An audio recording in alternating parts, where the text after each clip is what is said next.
નમસ્કાર મિત્રો, ધોરણ 12 વિષય અર્થશાસ્ત્ર પ્રકરણ 11 ભારતીય અર્થતંત્રમાં નૂતન પ્રશ્નો. છેલ્લા સમય દરમિયાન આપણે પ્રકરણની અંદર જે ચર્ચા કરી ચૂક્યા હતા એક આ પ્રકારની હતી કે જેમાં આપણે સ્થળાંતરનો અર્થ, સ્થળાંતરના પ્રકારો, સ્થળાંતરના કારણો, સ્થળાંતરની અસરો હકારાત્મક અને નકારાત્મક.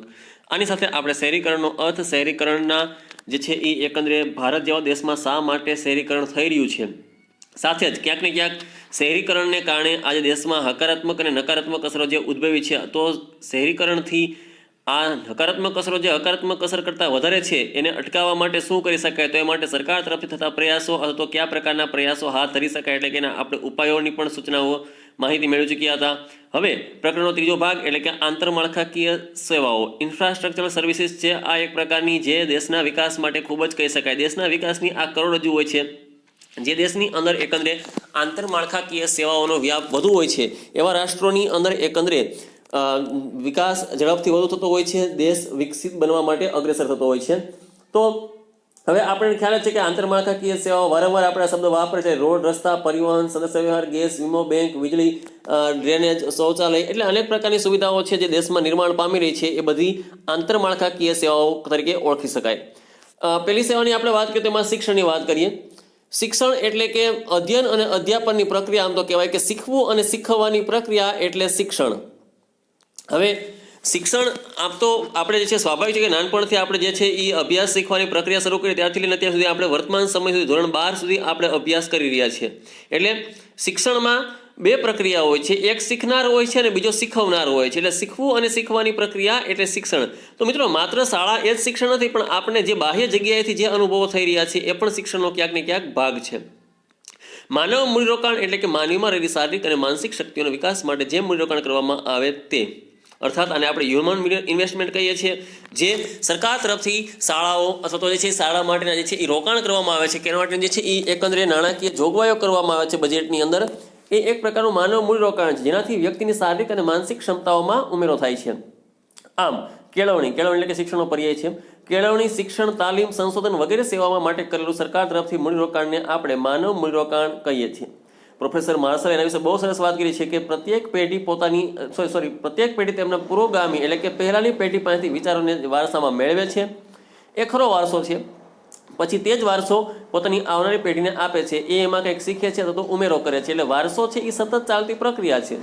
વારસો પેઢી દર પેઢી ચાલતી પ્રક્રિયા છે. તો આમ એક વ્યક્તિ શીખે છે ને બીજો એને શીખવે છે, ફરી પાછી આવનારી પેઢી વસ્તુને શીખે છે. એટલે વારસો સતતને માટે જળવાય છે. બહુ સરસ વાત કરી છે પ્રોફેસર માર્શલે કે દુનિયાની ભૌતિક સંપત્તિનો જો નાશ થઈ જાય, પરંતુ સંપત્તિ પેદા કરવાના વિચારનો જો નાશ થયો ન હોય તો નાશ પામેલી સંપત્તિ ઝડપથી પાછી મેળવી શકાય. પણ જો એકંદરે વિચારો કે શિક્ષણ જ નાશ પામ્યું હોય, માનવ સંપત્તિ જ નથી, તો ભૌતિક સંપત્તિ કદાચ જેમની તેમ હશે તો એમાં કાંઈ ઉમેરો પણ નહીં થઈ શકે, નાશ પામશે, દુનિયા ગરીબીના દ્વારે આવીને ઊભી રહી જશે. એટલે શિક્ષણ હોવું અનિવાર્ય છે. આ એક બહુ સરસ વાત છે કે જેમાં ખાસ કરીને એવું કીધું છે કે કદાચ માની લો કે બધી જગ્યાએ બધી ઇમારતો બધી વસ્તુ ફરી પાછી પડી ભાંગવા માંડી, પણ માણસ હજી છે એ જીવી રહ્યો છે, તો એકંદરે એ બધી સંપત્તિ પાછી ઊભી કરી શકાય. પણ માની લો કે સંપત્તિ એમને એમ રહે છે અને માનવ સમુદાય મૃત્યુ પામે છે, માનસિક ક્ષમતાઓ કે માનસિક વિચારો છે એ જ નાશ પામે છે, તો એકંદરે ભૌતિક સંપત્તિ જેમની તેમ હશે એમને રહેશે, એમાં કોઈ ઉમેરો થઈ શકશે નહીં. કદાચ એવી જનતા પણ કદાચ જીવી જાય જે એકંદરે નિરક્ષર હશે તો એ ભવિષ્યમાં ગરીબ થઈને ઊભી રહેશે. આ સંદર્ભમાં તાલીમ, સંશોધન, ટેકનિકલ જ્ઞાન, કૌશલ્ય કક્ષાના વિકાસને અસર કરે છે. આમ શિક્ષણ એ આર્થિક વિકાસને અસર કરતું મહત્વનું પરિબળ કહી શકાય. હવે શિક્ષણ દ્વારા શું થાય, તો શિક્ષણ દ્વારા વ્યક્તિ જ્ઞાન મેળવે છે, ઉચ્ચ કક્ષાની તકો માટે યોગ્ય બને, પરિણામે એનું જીવન ધોરણ સુધરે. આપણે શા માટે શિક્ષણ મેળવવું જોઈએ, તો શિક્ષણથી એકંદરે આપણે એક તો જે છે એ એકંદર જ્ઞાન મેળવીએ છીએ, નવી નવી બાબતોને શીખીએ છીએ. એનાથી આપણું જીવનનું સ્તર છે ઉચ્ચ કક્ષાએ આપણે પહોંચીએ છીએ, અને કારણે આપણા જીવન ધોરણમાં પણ સુધારો થાય છે. ગરીબ વર્ગ શા માટે ગરીબી રેખા હેઠળ ધકેલા રહ્યો, તો એની પાછળનું કારણ એક હતું કદાચ એમના પૂર્વજોમાં કે એમની આવનારી પેઢી પાસે શિક્ષણની તકો નહીં હોય, એટલા કારણે એ ગરીબી રેખા હેઠળ જીવી રહ્યા હશે.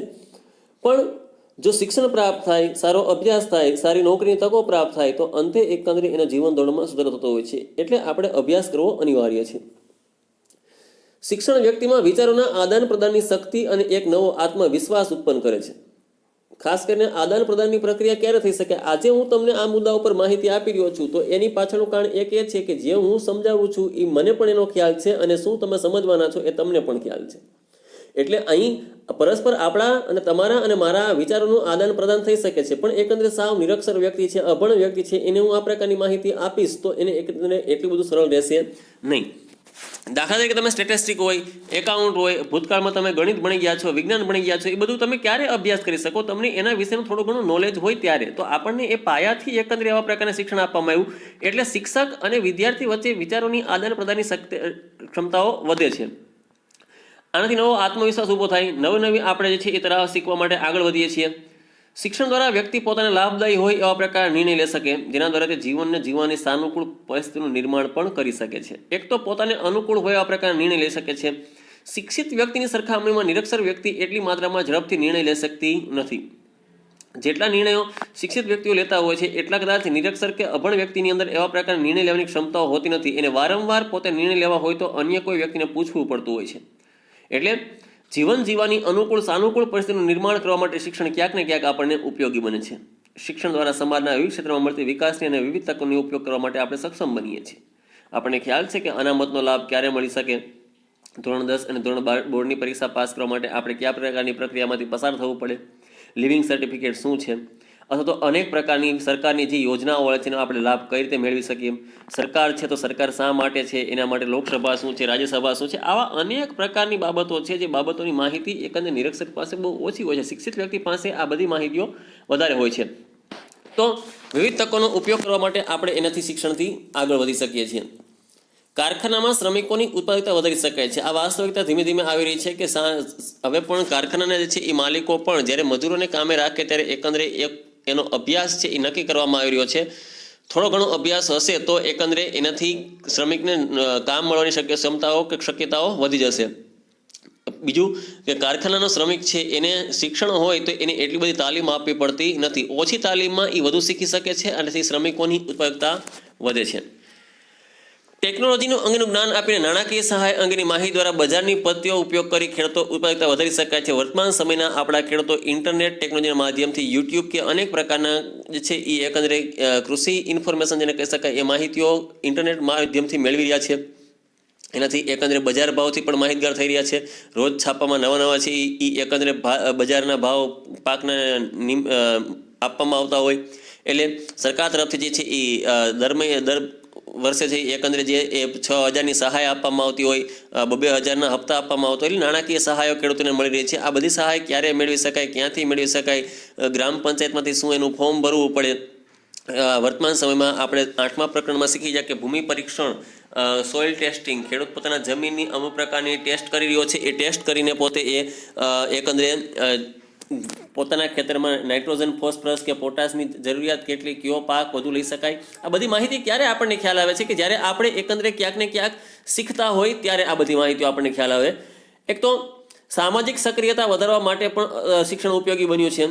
સમાજમાંથી જે છે અનિચ્છનીય બાબતો કઈ છે, સામાજિક દૂષણો ક્યાં છે, સામાજિક કલંકો ક્યાં કહી શકાય, સમાજમાં શું સારું શું ખોટું, કયા બાબતથી મને બદનામ થઈ શકું, કયા પ્રકારની પ્રવૃત્તિ મારા માટે સારી રહેશે, આ બધું સંસ્કાર આપણને શિક્ષણ શીખવે છે. સામાજિક સક્રિયતા માટે શિક્ષણ ખૂબ જ ઉપયોગી છે. શિક્ષણ દ્વારા વ્યક્તિને પર્યાવરણના નુકસાનની સાથે સમજ આપવા અને પરિસ્થિતિને સમતુલા માટે તથા જમીન ફળદ્રુપતા ટકાવી રાખવા માટે શિક્ષણનો વધારો અને વ્યાપ અનિવાર્ય છે. કાર્બન ડાયોક્સાઇડ છે એ શું છે એ કોને ખ્યાલ હોય? શિક્ષિત વ્યક્તિને ત્યારે એને ખ્યાલ હોય છે. હવાનું પ્રદૂષણ શા માટે થાય છે? હવાના પ્રદૂષણથી આપણને કયા કયા પ્રકારના રોગ થઈ શકે છે? આ ઉપરાંતની જળને શા માટે દૂષિત ન કરાય, પીવાનું પાણી શા માટે શુદ્ધ હોવું જોઈએ, આવી અનેક પ્રકારની બાબતો છે. વર્તમાન સમયમાં જે છે ગ્લોબલ વોર્મિંગ છે, નિરક્ષર વ્યક્તિને તમે ગમે એટલું સમજાવશો તો એ માહિતી એને મળશે જ નહીં અને કદાચ એની ઉપર ભાર મૂકશે પણ નહીં. પણ શિક્ષિત વ્યક્તિ છે એની ગ્લોબલ વોર્મિંગ તાત્કાલિક ખ્યાલ આવી જશે અને પોતે સમજે છે કે ના, આ પ્રકારની ઘટનાઓ ઘટી રહી છે, એના કારણે આજે ગ્લોબલ વોર્મિંગની સમસ્યાઓ ઊભી રહી છે. જમીનની ફળદ્રુપતા ટકાવી રાખવા માટે શિક્ષણ અનિવાર્ય છે. વધુ પડતું ખાતર કે વધુ પડતી દવાનો ઉપયોગ થશે તો સરવાળે આપણી જમીનને નુકસાન જશે. આવું ક્યારે ખેડૂત સમજી શકે કે જ્યારે એની પાસે થોડું ઘણું શિક્ષણ હોય ત્યારે. શિક્ષણ દ્વારા સ્વચ્છતા અને આરોગ્ય વિષયક સભાનતા લાવી શકાય છે. શિક્ષિત વ્યક્તિ એકંદરે પોતાના સ્વાસ્થ્ય પ્રત્યે સજાગ થાય છે. આરોગ્ય, બીમારીના સમય દરમિયાન દવાખાનાની મુલાકાત લેવી જોઈએ કે નહીં, કે દોરા ધાગા કરાવવો જોઈએ કે તાંત્રિક વિધિઓ કરવી જોઈએ, અંધશ્રદ્ધામાંથી બહાર આવે છે. આ ઉપરાંત પોતે અને પોતાના પરિવારને અને પોતાના ઘરની આસપાસના વાતાવરણને સ્વચ્છ રાખવા માટે હંમેશા શિક્ષિત વ્યક્તિ પ્રયાસ કરતો હોય છે. સ્વચ્છ ભારત અભિયાન જે છે એને સીધો અસર ગરીબ લોકો સુધી ધીમે ધીમે પહોંચી રહી છે, નિરક્ષર સુધી પહોંચી રહી છે, પણ એની સીધી જે છે તાત્કાલિક અસર છે શિક્ષિત લોકો ઉપર. શિક્ષિત લોકો સમજતા થયા કે આપણે કઈ બાબત સમાજ, શહેર કે દેશને નુકસાન કરી છે, સ્વચ્છતાને કયા પ્રકારે પગલાઓ લેવામાં આવે તો સ્વાસ્થ્ય સુધરે છે, લોકોનું જે છે એ હિત કેમાં જળવાયેલું છે, આ બધી માહિતી ક્યારે મળી શકે? જો આપણી અંદર ક્યાંક ને ક્યાંક અંશે શિક્ષણ હોય ત્યારે. શિક્ષણ દ્વારા કુશળ શ્રમિકો દેશના આર્થિક વિકાસમાં મહત્વનું યોગદાન આપી શકે. જે વિકસિત દેશના વિકાસને જોતા આપણે કહી શકાય છે વિકસિત દેશ એમનો વિકસિત નથી બની જતા. એનો દેશનો આર્થિક વિકાસ ત્યારે બનતો હોય છે કે જ્યારે એના દેશના શ્રમિકો છે એ કંઈક ને કંઈક તાલીમ પામેલા હોય, યોગ્ય કામ કરવા માટે સક્ષમ હોય, ત્યારે બધી વસ્તુ થઈ શકતી હોય છે. તો ભારત સરકાર આ જે આપણે જ્યારે કોર્સ ભણીએ ત્યારે આપણે કોર્સમાં આ પ્રકારની શિક્ષણ પદ્ધતિ હતી, પણ વર્તમાન સમયની અંદર જે ધીમે ધીમે કદાચ એમાં સુધારો થશે. પણ આપણે પરીક્ષાની દ્રષ્ટિએ આ વિષયક જ માહિતી મેળવીશું. પ્રાથમિક શિક્ષણ આવશે એ 1 થી 5 ધોરણનું હશે. ઉચ્ચ પ્રાથમિક શિક્ષણ એ 6 થી 8 સુધીનું હશે. જ્યારે માધ્યમિક કક્ષાએ આવતા ધોરણ 9 અને 10 હશે. ઉચ્ચ માધ્યમિકમાં એટલે કે માધ્યમિક પછીના તબક્કામાં 11 થી 12 આવશે. જ્યારે મહાશાળા એટલે કે કોલેજ કે ઉચ્ચ શિક્ષણનું આવશે એ 12 પછી આવશે, એટલે કે 12+. 3 વર્ષ પણ હોઈ શકે, 4 વર્ષ પણ હોઈ શકે. એ ઉપરાંત ધોરણ 8 પછી છે એ ITI ઇન્ડસ્ટ્રીયલ ટ્રેનિંગ ઇન્સ્ટિટ્યૂટ એટલે કે ITI શિક્ષણ જે છે એ પ્રકારનું પણ મેળવી શકાય છે. એટલે કે વ્યક્તિ પોતે આ પ્રકારના કોર્સમાં જોડાઈ અને તાલીમ પ્રાપ્ત કરતો હોય છે અને પોતાના પગભર થવા માટે પ્રયાસ કરતો હોય છે. 2009ની સાલથી જે છે એ 6 થી 14 વર્ષના તમામ બાળકો માટે મફત અને ફરજિયાત શિક્ષણ એટલે કે RTI એની જોગવાઈ કરવામાં આવી છે. અને રાજ્ય સરકારને એવો આદેશ પણ આપવામાં આવ્યો છે કે તમામ જે છે જેના રાજ્યની અંદર દરેક બાળકો છે એ બધા બાળકો છે શિક્ષણ તરફ આગળ આવે એ માટે દરેક બાળકોને મફત અને ફરજિયાત શિક્ષણ આપવામાં આવે. એટલે પ્રાથમિક શિક્ષણ તો મફત અને ફરજિયાત આપવું જોઈએ, 6 થી 14 વર્ષનું હોવું જોઈએ. આ આંકડો પણ યાદ રાખીશું. 6 થી 14 વર્ષ સુધીના બાળકોને પ્રાથમિક શિક્ષણ મફત અને ફરજિયાત ધોરણે પ્રાપ્ત કરવા માટેના પ્રયાસો રાજ્ય સરકાર દ્વારા કરવામાં આવી રહ્યા છે. આયોજન કાળ દરમિયાન શિશુ મંદિર એટલે કે એક આપણે જેને સાદા શબ્દોમાં બાલ મંદિર પણ કહીએ છીએ. વર્તમાન સમયમાં આપણે એકંદરે નર્સરી, LKG, HKG તરીકે ઓળખી રહ્યા છીએ, પણ શિશુ મંદિર શરૂ કરી ઉચ્ચ શિક્ષણ આપતી વિવિધ શૈક્ષણિક સંસ્થાઓની સ્થાપના અને તેના વિકાસ વિસ્તાર માટેના પ્રયાસો થયેલા છે. 2013-14ના ભારતમાં પ્રાથમિક શાળાઓની સંખ્યા હતી 1.4 મિલિયન. 1 મિલિયન બરાબર 10 લાખ. જેમાં કામ કરતા શિક્ષકોની સંખ્યા હતી 7.7 મિલિયન. આનો અર્થ આ થઈ રહ્યો છે કે ભારત શાળાઓ તરફ જે છે કે શિક્ષણ તરફ અગ્રેસર થઈ રહ્યું છે. ગુજરાતમાં રાજ્ય સરકારના ગુણોત્સવ અને શાળા પ્રવેશોત્સવ દ્વારા શિક્ષણને પ્રોત્સાહન આપતા કાર્યક્રમો દ્વારા વધુને વધુ બાળકોમાં શાળા પ્રવેશ આપવામાં આવી રહ્યો છે. દર વર્ષે શાળાની અંદર એકંદરે જે શાળા સારું રિઝલ્ટ લાવી રહી છે, જેના વાર્ષિક પરીક્ષાઓની અંદર જે સારું પરિણામ હતો એ ગુણોત્સવ ઉજવવામાં આવી રહ્યા છે. એટલે કે એમને વધુ પ્રમાણમાં ગ્રાન્ટ આપવામાં આવતી હોય, એનું શાળાનું જે છે એ રાજ્ય કક્ષાએ સન્માન કરવામાં આવતું હોય. પ્રવેશોત્સવ દરમિયાન જે છે શાળાઓમાં કન્યા નોંધણીનું પ્રમાણ વધે તો કન્યા કેળવણી રથ તરીકે જેને આપણે ઓળખી શકીએ એને પણ જે છે જોડાવામાં આવી રહ્યો છે. પ્રવેશોત્સવ તરીકે જે છે એની જે નવા બાળકો પ્રવેશ મેળવી રહ્યા છે એમના માટેની પણ ઉજવણીઓ કરવામાં આવતી હોય. તો કહેવાનો મતલબ એ છે કે શિક્ષણ તરફ જે છે વધુમાં વધુ લોકો અગ્રેસર થાય એ માટેના પ્રયાસ વર્તમાન સમયમાં થઈ રહ્યા છે. 2013-14માં પ્રાથમિક શિક્ષણમાં નોંધાયેલા બાળકોની સંખ્યા હતી 93%. પણ કમનસીબી આપણી એ છે કે કદાચ આ વર્તમાન સમયમાં જે છે એ આ 93% છે. અને કન્યાઓમાં જે છે શિક્ષણમાં નોંધણીનું પ્રમાણ છે એ 90 થી 95%ની આસપાસ કન્યાઓ પણ થાય છે. અગાઉ પણ હું તમને વાત કરી એમ કે જ્યારે ઉચ્ચ અભ્યાસમાં જવાનું થાય એટલે કે શાળા કોલેજમાં પ્રવેશવાનું થાય ત્યારે એ એકંદરે 90 થી 95માંથી માત્ર 6% છે એ કન્યાઓ કોલેજમાં વર્તમાન સમયમાં ઇન્ડિયામાં એડમિશન મેળવી છે. આપણે ઇન્ડિયાની વાત કરીએ ત્યારે તો ક્યાંક ને ક્યાંક આપણે છે માત્ર પ્રાથમિક નહીં પરંતુ માધ્યમિક અને ઉચ્ચ માધ્યમિકની સાથે શાળા મહાશાળાની અંદર આપવામાં આવતા શિક્ષણ છે, જે કોલેજમાં આપવામાં શિક્ષણ છે, એમાં પણ પહોંચવું પડશે. કારણ કે વ્યાવસાયિક તાલીમ ડિગ્રી કોર્સ જ્યારે આવે છે ત્યારે મોટાભાગના વિદ્યાર્થીઓ એજ્યુકેશનમાંથી દૂર જાય છે, ડ્રોપ એજ્યુકેશન કરી નાખે છે. આના કારણે દેશની અંદર છે એ એકંદરે માધ્યમિક અને પ્રાથમિક શિક્ષણ મેળવેલો વર્ગ તો ઉત્પન્ન થાય છે, પણ તાલીમ સાચી પ્રાપ્ત કરવાનો જે વર્ગ છે એમાં સંખ્યા દેશની અંદર ઘટી રહી છે ક્યાંક ને ક્યાંક. ગરીબ અને નિરક્ષરતાને કારણે આપણા દેશમાં શિક્ષણનો જોઈએ તેટલો વિકાસ થયો નથી. હજુ નાના ગામડામાં પ્રાથમિક શિક્ષણની સ્થિતિ ચિંતાજનક છે. 29% જેટલા બાળકો 5 ધોરણનો અભ્યાસ પૂરો કર્યા પહેલા શાળા છોડીને જતા રહે છે. જે 100માંથી 29 બાળકો તો એવા છે જે એકંદરે પ્રાથમિક શિક્ષણ પણ પૂરું કરી શકતા નથી. 1 થી 5 એ આપણું પ્રાથમિક શિક્ષણ છે તો એ પણ પૂરું કરી શકતા નથી કે 5 ધોરણનો અભ્યાસ પૂરો કર્યા પહેલા શાળાને છોડી દે છે. તો આના કારણે જે છે દેશમાં બિન કેળવાયેલી જે છે એ વસ્તીનું પ્રમાણ ધીમે ધીમે વધે. આ દેશ માટે નુકસાનકારક હોય છે. તો આપણે આ આંકડાને પણ નીચે લાવવા માટેના પ્રયાસો કરવા પડશે. આ ઉપરાંત હજુ આજે પણ તાલીમ પામેલા શિક્ષણનું પ્રમાણ ખૂબ જ ઓછું છે. બેચલર ઓફ એજ્યુકેશન કે PTC કરેલા શિક્ષકો જે છે એની માત્રા હજુ પણ ક્યાંક ને ક્યાંક ઓછી છે. તો ટેટ પાસ કરેલા હોય કે HTAT પાસ કરેલા હોય, જે શિક્ષણ માટેની યોગ્યતા કસોટીઓ હોય એ પાસ કરેલા શિક્ષણનું પ્રમાણ હજી પણ ઓછું છે. તો આ તાલીમ પામેલા શિક્ષકો પણ દેશની અંદર જેમ જેમ વધશે એમ એમ ભારતની અંદર એજ્યુકેશન રેશિયો આગળ આવશે. 2013-14માં પ્રાથમિક શિક્ષણમાં 46 વિદ્યાર્થીએ એક શિક્ષક, જ્યારે ઉચ્ચ પ્રાથમિક શિક્ષણમાં 34 વિદ્યાર્થીએ એક બાળકોએ એક શિક્ષણનું પ્રમાણ હતું, જે વિકસિત દેશોની સરખામણીએ ખૂબ જ વધુ કહી શકાય. વિકસિત દેશમાં આ પ્રમાણ છે કદાચ 15થી 20ની આસપાસ આવતું હોય, પણ ભારત જેવા દેશની અંદર પ્રાથમિક શાળાની અંદર 46 વિદ્યાર્થીએ માત્ર એક જ શિક્ષક છે, જ્યારે ઉચ્ચ પ્રાથમિક શિક્ષણમાં 34 વિદ્યાર્થીએ એક શિક્ષક છે. 2013-14માં માધ્યમિક કક્ષાએ 69% વિદ્યાર્થીઓ નોંધાયેલા હતા, જ્યારે આ જ પ્રમાણ ઉચ્ચતર શિક્ષણમાં 25% હતું. એટલે કે કહી શકાય કે જ્યારે એકંદરે વધુ પ્રમાણમાં ઉચ્ચ માધ્યમિક કક્ષાએ જવાનું થાય ત્યારે એકંદરે શિક્ષણની અંદર વિદ્યાર્થીઓની સંખ્યા ધીમે ધીમે ઘટવા લાગે છે.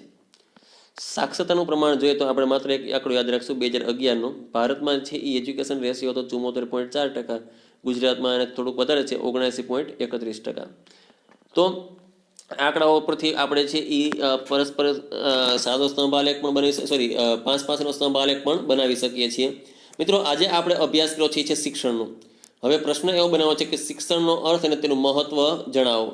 શિક્ષણનો અર્થ અને તેનું મહત્વ છે એની અંદર આ તમામ પોઈન્ટ 9 પોઈન્ટ લઈ લેવાના છે અને ઉપર એનો અર્થ આપ્યો છે તે. પછી બીજો પ્રશ્ન આપણે બનાવીશું ભારતમાં વર્તમાન શિક્ષણની સ્થિતિ જણાવો. તેમાં આપણે આ એકંદરે જે છે એ શાળાકીય અભ્યાસક્રમો જે છે ક્યાંથી ક્યાં સુધીના છે તેની માહિતી આપી છે, અને એ સિવાય આંકડાકીય માહિતીઓ આપી છે. તે બંને આવરી લેવાનું છે. એટલે 2 પ્રશ્નો લખવાના છે, શિક્ષણનો અર્થ અને તેનું મહત્વ, અને ભારત દેશમાં શિક્ષણની વર્તમાન સ્થિતિ વિશેની માહિતી આપો. મિત્રો, આ બંને પ્રશ્નો આપણે ફેસબુકમાં લખી લેવાના છે. આજનું લેક્ચર અહીંયા આપણે સમાપ્ત કરીએ છીએ. ધન્યવાદ.